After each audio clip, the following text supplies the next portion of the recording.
Next chapter है अपना spectroscopy. Spectroscopy में इस तरह से ये प्रोसेस होती है, किसी पदार्थ की विकिरण यानी कि EM वेव्स के साथ अंतरक्रिया को स्पेक्ट्रोस्कोपी कहते हैं। इस तरह से HV लाइट होती है, ये अवशोषित कर लेता है कुछ, यानी कि ये पदार्थ के गुण होते हैं जो कि कुछ लाइट्स को अवशोषित कर लेता है और निर्गत, इसके जो अध्ययन होता है उसको स्पेक्ट्रोस्कोपी बोला जाता है। ये जो कुछ वेव्स की बात करें, जैसे cosmic rays, gamma rays, X rays, UV rays, visible, IR, microwaves और रेडियो वेव्स, इनमें इधर से इधर जाने पर वेवलेंथ बढ़ेगी, एनर्जी कम होगी और फ्रीक्वेंसी भी कम होगी। एब्जॉर्प्शन ऑफ यानी कि AMR जो स्पेक्ट्रम होता है उसमें ये पदार्थ हो गया। अगर ये रेडियो वेव्स होगी तो रेडियो वेव्स में रेडियो वेव्स का अगर एब्जॉर्प्शन होगा तो NMR स्पेक्ट्रम होगा, जिसमें संरचना, संरूपण और विन्यास होगा। यानी कि रेडियो वेव्स का अवशोषण करने पर NMR स्पेक्ट्रम, माइक्रोवेव का एब्जॉर्प्शन होगा तो ESR, फ्री रेडिकल, IR का एब्जॉर्प्शन होगा तो IR स्पेक्ट्रोस्कोपी जो कि फंक्शनल ग्रुप का प्रदर्शन करती है। UV विजिबल होगा तो UV विजिबल स्पेक्ट्रोस्कोपी जो कि संयुग्मन तथा एरोमेटिसिटी दिखाती है। एक्स रेज का अवशोषण, गामा रेज का अवशोषण होगा तो मास बियर स्पेक्ट्रोस्कोपी इस तरह से मोलिकुलर वेट और इसका आयतन, गैस का आयतन पता करने में काम में ली जाती है। इसके बाद बात करते हैं UV विजिबल स्पेक्ट्रोस्कोपी। इसमें क्या होता है, रेंज जो होती है वो 200 nm से 800 nm होती है UV विजिबल स्पेक्ट्रोस्कोपी में। इसमें पदार्थ UV एंड विजिबल प्रकाश को अवशोषित करता है और इस तरह से इसका ग्राफ होता है। ये जो 200 से 400 होती है ये UV रीजन होता है प्रॉपर, और जो 200 से पहले होता है वो नियर UV इसको बोला जाता है, और 400 के बाद वाली जो विजिबल लाइट होती है उसमें यानी कि 200 से 800 तक का UV विजिबल स्पेक्ट्रोस्कोपी हो गया। पदार्थ UV विजिबल अवशोषित करके उत्तेजित अवस्था में इलेक्ट्रॉनिक ट्रांजिशन करता है एज फॉलोज। इस तरह से इलेक्ट्रॉनिक ट्रांजिशन होता है, जैसे कि ये हो गया, यहाँ से ये सिग्मा बॉन्ड हो गया, ये पाई, ये N हो गया, ये पाई स्टार और सिग्मा स्टार। सिग्मा स्टार से अगर इलेक्ट्रॉन यहाँ सिग्मा में आएगा तो उसको सिग्मा सिग्मा स्टार ट्रांजिशन बोला जाएगा, और अगर सिग्मा स्टार से N में आएगा तो N sigma star, pi star से पाई में आएगा तो पाई पाई स्टार हो गया, और पाई स्टार से N में आएगा तो N पाई स्टार। यानी कि इस तरह से N जो होता है लोन पेयर को रिप्रेजेंट करता है, और पाई और सिग्मा बॉन्डिंग को रिप्रेजेंट करते हैं, और लोन पेयर को N रिप्रेजेंट करता है। इसलिए ये एनर्जी ऑर्डर होता है, यानी कि ये एनर्जी गैप इनके बीच में होता है, जैसे कि सिग्मा सिग्मा स्टार में सबसे ज़्यादा एनर्जी गैप होता है। इसके बाद इसको एक्सप्लेन करने के लिए ये इस तरह से, यानी कि सिग्मा सिग्मा स्टार जो होता है वो 200 nm से कम की लेमड़ा को अवशोषित करता है sigma sigma star. Alkene and O2 भी अवशोषण दर्शाते हैं। इसका उदाहरण है एल्केन और O2 भी अवशोषण दर्शाते हैं, अतः वैक्यूम में भी किया जाता है। Alkane sigma sigma star 200 nm से कम लेमड़ा। इसके बाद N सिग्मा स्टार, यह भी 200 nm से कम लेमड़ा में सेचुरेटेड होता है एंड लोन पेयर युक्त होता है, जैसे कि alcohol, RX, ether, solvent use होते हैं। इसमें सोलवेंट यूज होते हैं किस तरह के, एल्कोहल, RX, ईथर, ये N सिग्मा स्टार ट्रांजिशन दर्शाता है। इसके बाद पाई स्टार, इसमें 200 से 800 nm तक होता है। इसमें दोनों डबल बॉन्ड शामिल होते हैं, जैसे alkene, alkyne, aromatic, aldehyde, ketones. N से पाई स्टार में क्या होता है, 200 से 800 nm, इसमें कार्बोनिल कंपाउंड शामिल होते हैं। N पाई से पाई स्टार भी इसमें शामिल होता है।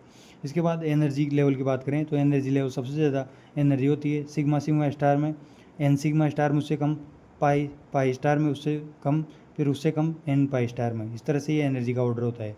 इसके बाद अपन जो ये स्पेक्ट्रोस्कोपी होती है UV विजुअल की, इसमें सोर्स कौन कौन से होते हैं वो देखते हैं। S2D2 डिस्चार्ज लैंप जो होता है उसमें 200 से 400 nm ये इसकी वेव लेमड़ा की रेंज होती है। इसको वैक्यूम और UV इसमें किया जा सकता है। और टंगस्टन डिस्चार्ज लैंप में क्या होता है, 400 से 800 nm की ये रेंज होती है, और इसको क्वार्टज स्पेक्ट्रम बोला जाता है। इसको वैक्यूम UV स्पेक्ट्रम और इसको क्वार्टज स्पेक्ट्रम, इसकी रेंज 400 से 800 टंगस्टन की, और S2D2 डिस्चार्ज लैंप में 200 से 400। इसके बाद बात करते हैं अपन एब्जॉर्प्शन स्पेक्ट्रा, ये बहुत इंपॉर्टेंट है। एब्जॉर्प्शन स्पेक्ट्रा में position of signal lambda max के द्वारा और intensity of signal E max के द्वारा दी जाती है। लैम्ब्डा मैक्स जिस पर कंपाउंड मैक्सिमम अवशोषण करता है वो होती है position lambda max. E max क्या होती है, लैम्ब्डा मैक्स पर एब्जॉर्प्शन जितना होता है उसको ई मैक्स कहते हैं। इसके बाद ये जो ग्राफ होता है वो एब्जॉर्प्शन स्पेक्ट्रा का ग्राफ इस तरह से होता है, ये लैम्ब्डा मैक्स होगी, और इसके बाद तो अपन एब्जॉर्प्शन स्पेक्ट्रा की बात कर रहे थे, जिसमें इस तरफ से ये लैम्ब्डा मैक्स होता है, इधर एब्जॉर्प्शन होता है। एब्जॉर्प्शन जितना ज़्यादा होगा उतना ही ई मैक्स यानी कि अवशोषण ज़्यादा होगा, तो उसकी एफिशिएंसी ई मैक्स ज़्यादा होगा। इस तरह से ये ग्राफ होता है। इसमें यहाँ पे ये मैक्सिमम एब्जॉर्प्शन यहाँ पे पाया जाता है लैम्ब्डा मैक्स जिसको बोलते हैं, यानी कि लैम्ब्डा मैक्स जिस पर एब्जॉर्प्शन होता है उसको ई मैक्स बोलते हैं, ये वाला।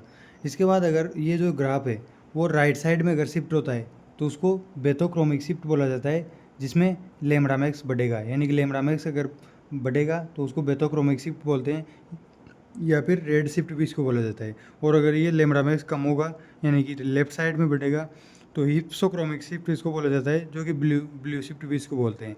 और अगर ये ग्राफ नीचे की तरफ बढ़ जाएगा यानी कि ईमैक्स कम होगा तो हाइपरक्रोमिक शिफ्ट उसको बोला जाता है, और ईमैक्स अगर बढ़ेगा तो उसको हाइपरक्रोमिक शिफ्ट बोला जाता है ईमैक्स बढ़ने पर। इस तरह से ये ग्राफ होता है। और इन चारों जो प्रोसेस होती है इनके बारे में अपन देखते हैं कि सबसे पहले बेथोक्रोमिक शिफ्ट, रेड शिफ्ट। इसमें लैम्ब्डा मैक्स बढ़ेगा, किसी समूह या विलायक के कारण लैम्ब्डा मैक्स का मान बढ़ेगा। जैसे कि यहाँ एग्जांपल है, ये फिनोल हो गया, इसमें NaOH मिलाने के कारण फिनोल का लैम्ब्डा मैक्स तो कम होता है, लेकिन ये जो फिनोल के द्वारा जो नेगेटिव आयन बना, इसमें ये डबल बॉन्ड होते हैं और इसमें संयुग्मन होता है। संयुग्मन बढ़ेगा तो लैम्ब्डा मैक्स भी बढ़ेगा। इसके साथ ही जैसे दूसरा एग्जांपल है, ये बेंजीन हो गया, बेंजीन का लैम्ब्डा मैक्स कम होता है, और इसमें ये टोलुइन जब बन जाता है तो इसका संयुग्मन के कारण लैम्ब्डा मैक्स बढ़ जाता है। इस तरह से ये बेथोक्रोमिक शिफ्ट होती है। इसके बाद हिप्सोक्रोमिक शिफ्ट, हिप्सोक्रोमिक शिफ्ट को ब्लू शिफ्ट भी बोलते हैं, जिसमें लैम्ब्डा मैक्स कम हो जाता है। जैसे कि ये NH2 एनिलीन हो गया, इसका लैम्ब्डा मैक्स ज़्यादा होता है, और NH3 प्लस में जो बेंजीन के साथ NH3 प्लस होता है, इसमें नाइट्रोसोनियम आयन, इसमें लैम्ब्डा मैक्स कम हो जाता है। इसको हिप्सोक्रोमिक शिफ्ट बोला जाता है, ब्लू शिफ्ट। इसके बाद मैक्सिमम वेवलेंथ लैम्ब्डा मैक्स पर सोलवेंट यानी पोलार सोलवेंट का प्रभाव क्या होता है वो देखते हैं। फर्स्ट में बेथोक्रोमिक शिफ्ट का जो रेड शिफ्ट होती है उसमें पाई स्टार संक्रमण में अपन ये देखते हैं कि पहले जो होता है एनर्जी होती है वो एनर्जी गैप ज़्यादा होता है, ई ज़्यादा, और लैम्ब्डा कम होता है। इसमें पाई तो लेस पोलार होता है, और पाई स्टार मोर पोलार जो होता है, मोर पोलार से सोलवेंट मिलाने के बाद इसमें ये जो ये लेवल है ये नीचे आ जाता है। इस तरह से सोलवेंट पोलार मिलाने पर पाई स्टार को अधिक स्थायित्व देगा, जो कि इस तरह से एनर्जी गैप कम हो जाएगा और लैम्ब्डा बढ़ जाएगा। एनर्जी कम हो जाएगी, लैम्ब्डा बढ़ जाएगा। इस तरह से ये पाई लेस पोलार और पाई स्टार मोर पोलार हो जाएगा। इस तरह से ये बेथोक्रोमिक शिफ्ट होती है। हिप्सोक्रोमिक शिफ्ट की बात करें तो इसमें क्या होता है, एनर्जी इस तरह से होती है, ये पाई स्टार लेस पोलार होता है, एन पोलार मोर पोलार होता है। इसमें एन पाई स्टार संक्रमण होता है हिप्सोक्रोमिक शिफ्ट में, और बेथोक्रोमिक में पाई स्टार संक्रमण होता है। तो इसमें इस तरह से ये एन मोर पोलार होता है और पाई स्टार लेस पोलार होता है। इसमें अगर पोलार सोलवेंट मिलाएंगे तो ये और ज़्यादा बढ़ जाएगा, यानी कि पाई स्टार को अस्थायित्व की ओर ले जाएगा, जिसमें ई बढ़ेगी और लैम्ब्डा कम हो जाएगा। इसको ब्लू शिफ्ट यानी कि हिप्सोक्रोमिक शिफ्ट बोलते हैं। इसके बाद दो कॉन्सेप्ट है, क्रोमोफोर्स और ऑक्सोक्रोम। क्रोमोफोर्स अनसेचुरेटेड समूह होते हैं जो यूवी विजिबल लाइट में अवशोषण करते हैं, ये कंपाउंड को रंग प्रदान करते हैं। इस तरह से ये डबल बॉन्ड इनमें पाया जाता है। डबल बॉन्ड ट्रिपल बॉन्ड यानी अनसैचुरेटेड समूह होते हैं जो कि रंग प्रदान करते हैं, जैसे C double bond C triple bond C double bond हो, ये ग्रुप हो गया कीटोन समूह, CN हो गया, नाइट्रोसन हो गया, ये नाइट्रोस हो गया, ये सब क्रोमोफोर्स होते हैं। ऑक्सोक्रोम क्या होते हैं, एकांतर में जुड़े होते हैं, लोन पेयर युक्त होते हैं और सेचुरेटेड होते हैं। स्वयं अवशोषण नहीं करते हैं बट रंग की तीव्रता को बढ़ा देते हैं। इस तरह से इनमें लोन पेयर पाया जाता है और एकांतर क्रम में होते हैं ऑक्सोक्रोम। इस तरह से ये FR BR CL वो ये सब हो गए। ये कुछ एग्जांपल देखते हैं। तो जैसे इसमें होता है, इसमें ये तो हो गया ऑक्सोक्रोम, ये तो ऑक्सोक्रोम हो गया, ये क्रोमोफोर यानी कि डबल बॉन्ड युक्त, और ये ऑक्सोक्रोम हो गया। इसमें देखें तो इसमें ये ऑक्सोक्रोम हो गया, और ये जो ये क्रोमोफोर हो गया, और इसमें ऑक्सोक्रोम कोई नहीं है क्योंकि ये एकांतर क्रम में नहीं है। NH2 है लेकिन ये एकांतर क्रम में नहीं है, इसलिए ऑक्सोक्रोम इसको नहीं माना जाएगा, ओनली इसमें क्रोमोफोर होगा। ये विशेष ध्यान रखने लायक बात है। इसके बाद नेक्स्ट मोस्ट इंपॉर्टेंट जो कॉन्सेप्ट है वो है डाइन में लैम्ब्डा मैक्स याद करना। लैम्ब्डा मैक्स याद करने के लिए कुछ 2-3 नियम है, उनको यानी क्वांटिटी उनको याद करना है। पिसर वुडवर्थ नियम, इसके अनुसार एसाइक्लिक जो डाइन होते हैं उसकी वेवलेंथ होती है, उसकी लैम्ब्डा मैक्स होती है 217 nm। एसाइक्लिक डाइन की लैम्ब्डा मैक्स 217, साइक्लिक में होमो एनुलर की 253 nm, और हेट्रो एनुलर में 215 nm। ये 3 चीज़ें याद रखनी है। सबसे पहले तो बेस वैल्यू के लिए एसाइक्लिक डाइनिन की 217, साइक्लिक में होमो एन्यूलर की 253, इस तरह से होमो एन्यूलर और हेट्रो एन्यूलर यानी कि दोनों में होगा कॉन्जुगेशन तो 215 nm। इसके बाद इस तरह से अगर कोई कंपाउंड होगा जिसमें ये बॉन्ड जुड़े हुए होंगे उसको एसाइक्लिक माना जाएगा, यानी कि 217 उसकी लैम्ब्डा मैक्स मानी जाएगी।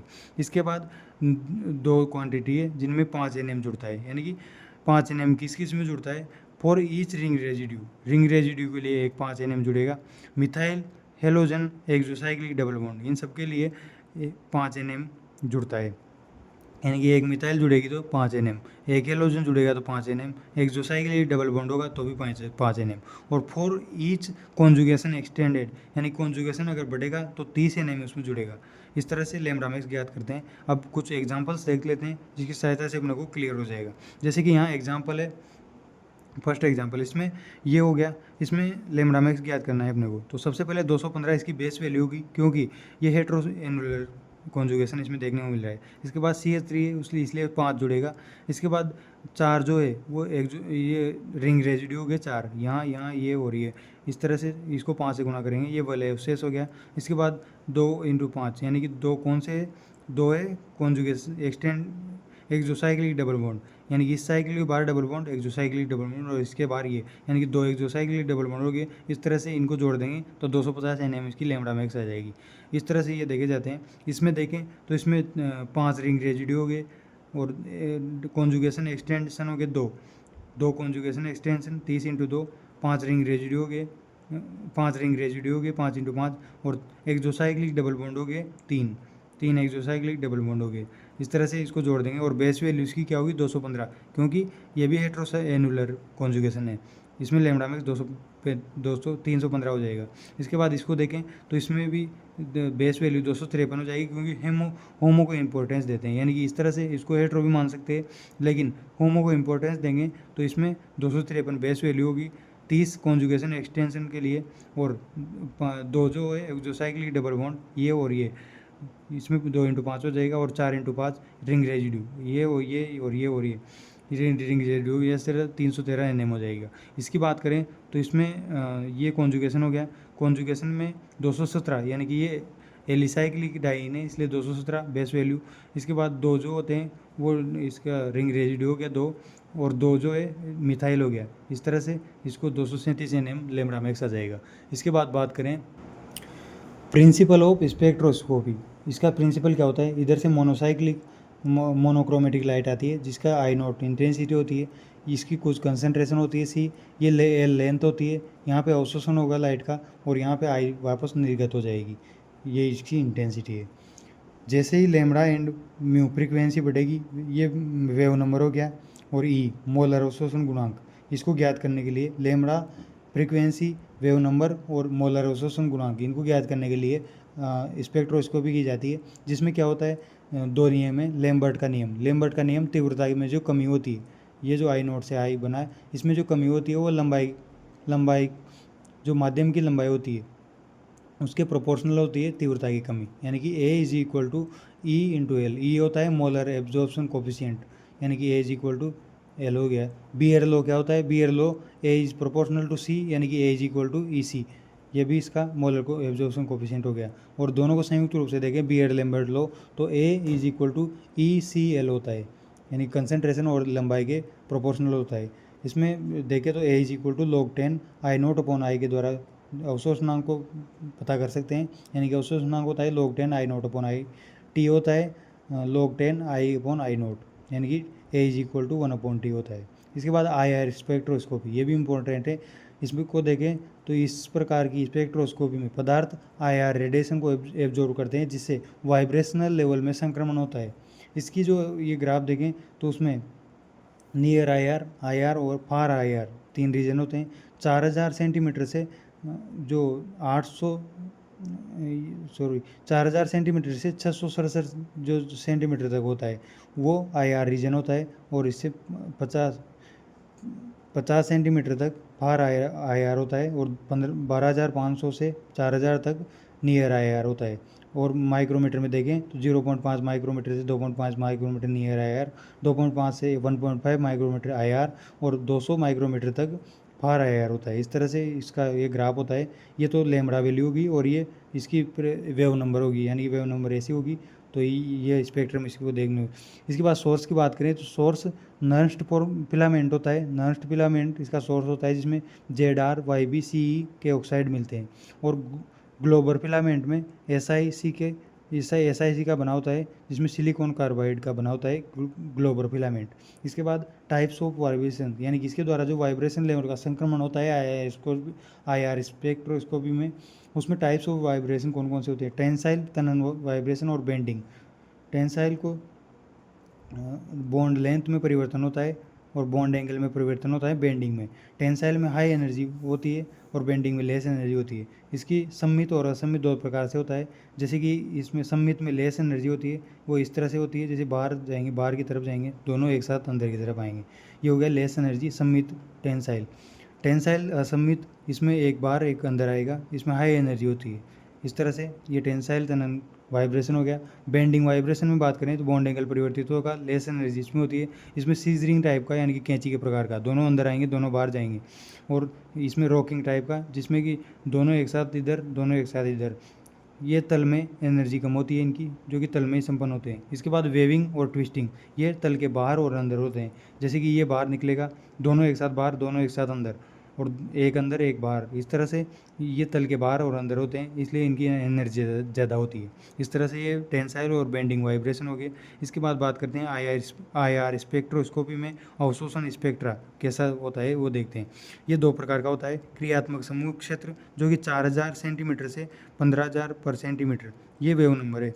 4000 सेंटीमीटर पर वेव नंबर से 15000 तक, 4000 सेंटीमीटर से 1500 तक जो इसका रेंज है वो क्रियात्मक समूह क्षेत्र की होती है। क्रियात्मक समूह क्षेत्र में अलग अलग क्रियात्मक समूह भिन्न अवशोषण दर्शाते हैं।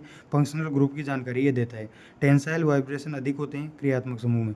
इसके बाद अंगुली छाप जो क्षेत्र होता है, फिंगरप्रिंट रीजन, ये 1500 सेंटीमीटर से 667 सेंटीमीटर तक होता है, जो कि अपन ने यहाँ पे देखा, यानी कि 1500 से 667 तक अंगुली छाप क्षेत्र होता है। जिसमें समान फंक्शनल ग्रुप तो समान होते हैं, लेकिन भिन्न कंपाउंड भिन्न एब्जॉर्प्शन दर्शाते हैं। इसमें कंपाउंड की जानकारी मिलती है, इसमें फंक्शनल ग्रुप की। बेंडिंग ज़्यादा होती है एंड टेंसाइल कम होती है। इसमें बेंडिंग फ्रीक्वेंसी ज़्यादा होती है, टेंसाइल कम होती है, और इसमें टेंसाइल वाइब्रेशन ज़्यादा होते हैं। इस तरह से ये IR स्पेक्ट्रोस्कोपी का स्पेक्ट्रा हो गया। इसके बाद बात करते हैं हुक्स लॉ। हुक्स लॉ क्या कहता है? IR स्पेक्ट्रोस्कोपी जो होती है उसमें कंपाउंड द्वारा अवशोषित IR तरंग की वेव नंबर इस नियम से ज्ञात की जाती है, यानी कि वेव नंबर पता करने का फॉर्मूला देता है हुक्स लॉ। इसमें वेव नंबर का = 1/2π √K/μ। इस तरह से वेव नंबर ज्ञात कर सकते हैं। इसमें जो K है ये फोर्स कांस्टेंट बोला जाता है, बैंड ऑर्डर पर डिपेंडेंट होता है, यानी कि बॉन्ड ऑर्डर जितना होगा उतना ही K होगा, इस तरह से डिपेंडेंट होता है। जैसे कि यहाँ म्यू जो है वो इक्विवेलेंट मास को, इक्विवेलेंट वेट को रिप्रेजेंट करता है, और म्यू बार फ्रीक्वेंसी को रिप्रेजेंट करता है। इस तरह वेव नंबर को रिप्रेजेंट करता है, यानी कि wave number = 1/2π √K/μ। Mu = m2 × m1 × m2 upon m1 + m2। और अपन K की वैल्यू की बात करें तो ये बॉन्ड ऑर्डर पर डिपेंडेंट होता है। जैसे कि सिंगल बॉन्ड C में 5 × 10⁵ ग्राम पर second square, C double bond C में 10 × 10⁵ ग्राम पर सेकेंड स्क्वायर, और C ट्रिपल बॉन्ड C में 15 × 10⁵ ग्राम पर सेकेंड स्क्वायर। इस तरह से इसकी वैल्यू होती है K की। और इसके कुछ देखते हैं, जैसे कि अमाइड जो होता है CONH2, इसकी जो ये वेव नंबर है इसकी संख्या बढ़ती जाती है। किस किस में बढ़ेगी, इसका क्रम क्या होता है बढ़ने का?